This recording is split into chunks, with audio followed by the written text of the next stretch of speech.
안녕하세요. 명예 처방전 구독자 여러분. 저는 세브란스병원 소화기내과 김도영입니다.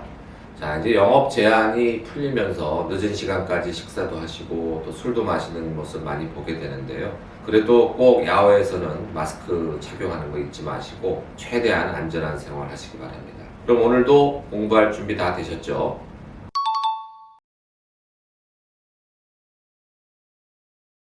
그렇지 않습니다. 지난 시간에 만성 간염 환자분들에서 이 단백질 섭취를 오히려 늘리라 이런 말씀 드렸었죠. 킬로그램당 1.2에서 1.5g 정도 하루에 섭취량을 단백질을 좀 충분히 드시라. 만성 간염 환자분들에서요. 그런데 그 간경변증이 있으면서 혼수가 있을 때는 단백질 섭취를 제한을 해야 된다 이렇게 말씀을 드렸습니다. 왜냐하면 단백질에 있는 질소 성분이 암모니아로 바뀌면서 이 암모니아가 간성 혼수의 원인이 되기 때문이죠. 그래서 지금 현재 혼수 증상이 있는 분들은 질소 섭취를 줄여야 되기 때문에 단백질 양을 하루에 절반 정도, 킬로그램당 0.5에서 0.7g 정도 이렇게 제한하라고 권하는데, 그럼 무작정 이 단백질 섭취를 제한하란 말이냐? 그렇지 않습니다. 너무 단백질 섭취를 제한하게 되면요, 우리 몸에 있는 단백질이 다 녹아버립니다. 에너지원으로 사용해야 되니까. 또 외부에서 보충을 해줘야 되는데 너무 제한하면은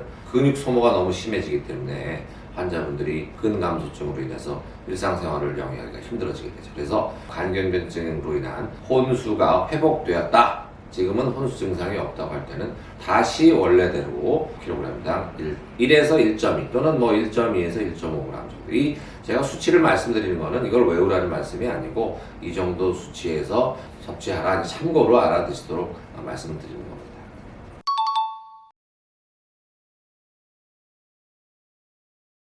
네, 아미노산이라는 것이 모여서 단백질이 되는 것이거든요. 그래서 단백질을 분해하면 쪼개면 그게 바로 아미노산이라는 건데, 단백질을 구성하는 물질이죠. 아미노산은 두 가지가 있습니다. 방향족 아미노산이라는 게 화학 시간 때만 배우셨을 텐데, 그 다음에 분지 아미노산이라는 게 있는데요. 분지 아미노산이라는 거는 간에서 대사를 거치지 않아도 이 근육으로 바로 이용될 수가 있습니다. 근육에서. 그런데 방향족 아미노산은 간에서 대사 처리가 되어야만 이게 실제 이용이 가능하다. 근데 간경변증이 있는 분들 같이 간 기능이 떨어져서 이런 대사작용이 원활치 않은 분들은 방향족 아미노산을 섭취하거나 해도 이게 간에서 대사가 안 되기 때문에 다 버려지게 되겠죠. 그렇기 때문에 간경변증 환자에서 이득이 되는, 도움이 되는 아미노산은 분지 아미노산이 되는 겁니다. 그래서 분지 아미노산은 식품을 통해서도 보충할 수 있고 또 약품, 적절한 약물로도 보충을 할 수 있는데, 이 분지 아미노산이 많이 들어있는 그런 음식물은 대표적으로 뭐 콩이라든지 우유라든지 뭐 시금치라든지 뭐 이런 음식들에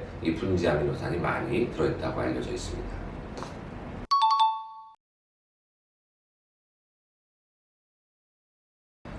좀 전에도 말씀드렸지만 간성홀수가 있을 때는요, 하루에 단백질 섭취량을 30에서 40g 이하로 줄여야 됩니다. 보통 생선 작은 토막 하나, 두부 6분의 1모, 살코기 탁구공 1개 정도 크기, 또 달걀 중간 크기 하나에 들어있는 단백질 양이 7에서 10g 정도로 비슷한데요. 그래서 이 중 한두 가지를요, 한 번 또는 두 번에 나눠서 식단을 짜시면 됩니다.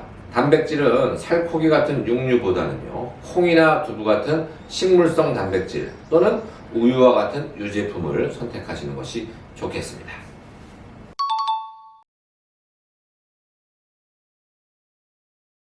네, 제가 간경변증 환자분들한테 늘 하는 말이 있습니다. 싱겁게 드시라. 이건 저뿐 아니고 모든 간 질환 진료 보는 선생님들이 다 똑같이 말씀하실 텐데요.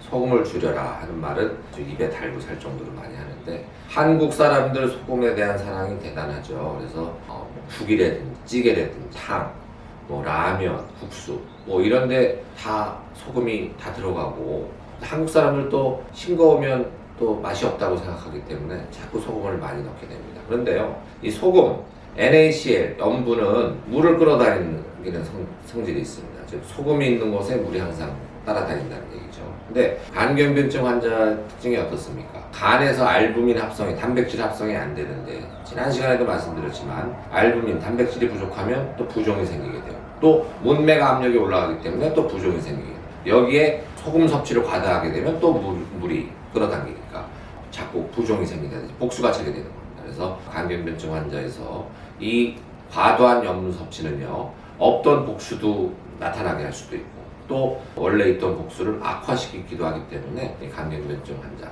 물론 이제 아주 간 기능이 완전 정상이고 경화도 심하지 않은 분들은 너무 철저한 저염식은 권하지 않습니다만, 간 기능이 조금이라도 떨어진 분들은 이 저염식을 꼭 지키셔야지, 그렇지 않으면 자칫하다가는 하지 부종이 온다든지 또 복수가 생길 수 있는 그런 우려가 있기 때문에 저염식은 꼭 명심하셔야 되겠습니다.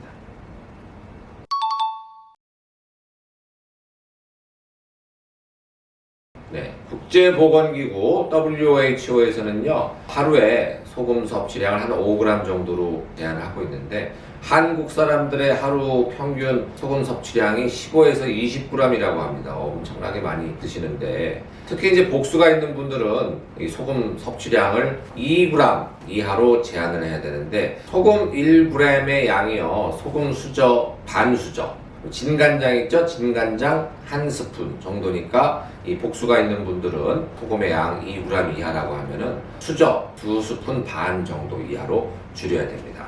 소금 섭취를 줄이는 방법은요, 젓갈이나 장류 같은 거, 이게 굉장히 짜기 때문에 이런 음식은 피하셔야 되고, 통조림에도 나트륨이 많이 들어가 있습니다. 그래서 이런 통조림류를 선택하실 때고 염분의 양을 꼭 확인해서 선택하셔야 되고, 그 다음에 이제 강한 맛을 원하실 때는 이 염분보다는 신맛이나 매운맛을 선택하시는 방법도 있습니다. 그리고 국물도 우리나라 사람들 좋아하시잖아요. 국물, 탕, 찌개 이런 거 할 때 건더기 위주로 드시고 국물은 많이 남기시는 게 염분 섭취를 줄이는 방법이 되겠죠. 우리 외식하는 경우에 또 외식에 소금이 많이 들어가는데 추가로 소금을 넣지 않고 나온 음식 그대로 그냥 드시는 것이 최대한 염분을 줄이는 방법이 되겠습니다.